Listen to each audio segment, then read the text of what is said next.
ఒంటరితనం రచించింది డాక్టర్ రమ్య స్వరూప్. ఎప్పటికీ శాపం, అప్పుడప్పుడు ఓ వరం. నిశ్శబ్దంగా నడిచే బాట, హృదయపు లోతుల్లో దాగి ఉన్న రహస్యం, మనోగతాన్ని పరాయిగా మార్చునది, గమ్యాన్ని దారిలో వెతుక్కుంటూ పోయేది, నిశ్శబ్ద అనుభూతులను ఇచ్చేది, మౌనానికి తోడుగా నిలిచేది.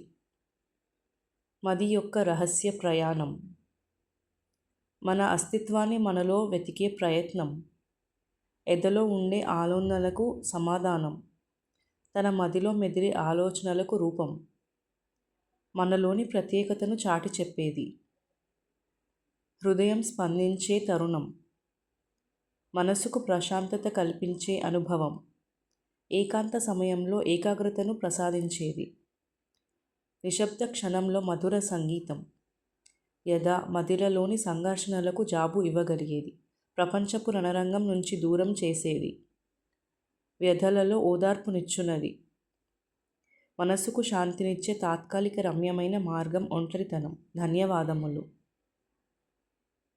ఇలాంటి మరిన్ని వీడియోస్ కోసం సబ్స్క్రైబ్ చేయండి. రమ్యమైన రచనల సమాహారం.